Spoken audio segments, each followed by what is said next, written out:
Do you know that deploying and managing your static website on AWS can cost you less than $1 per month? Yes, you heard that right. Even with high traffic website. Let me explain the high level flow diagram before we dive into step-by-step configuration process on AWS console. To start, we will create an S3 bucket to host static website content, leveraging its cost effectiveness, scalability, and high availability. Next, in CloudFront, create distribution to enhance content delivery and performance globally. Once the distribution created, update the bucket policy in S3 bucket to ensure secure access to the website content exclusively through CloudFront. After that, navigate to CloudFront and use the distribution domain name.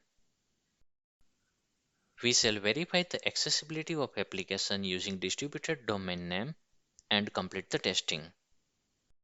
Moving on Route 53 to create a hosting zone for our domain. This enables to manage DNS setting and obtain the necessary name server value for our configuration. Then we shall navigate to domain provider and update the DNS setting with the name server value obtained from Route 53. Next, we shall request a certificate for the domain name to obtain HTTPS certificate for the website. We shall create a Type CNAME record in Route 53 from the Certificate Manager to validate domain ownership for the certificate request. Returning to CloudFront, we shall update the certificate with the one obtained earlier from AWS Certificate Manager, ensuring secure HTTPS communication between the CloudFront distribution and the end user accessing the website.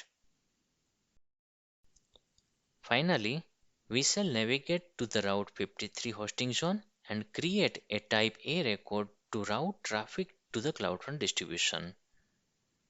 With everything set up, we shall complete the testing using the domain name. That's wrap up our quick tour of deploying a high traffic static website on AWS, all within a budget of under $1 per month.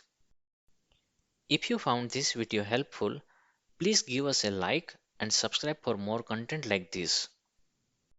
Do you have any question or need more detail about any step mentioned? Drop your question in the comment below. I will make sure to reply and help you out.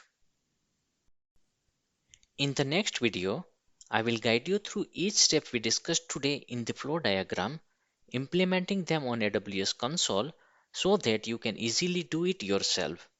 See you then.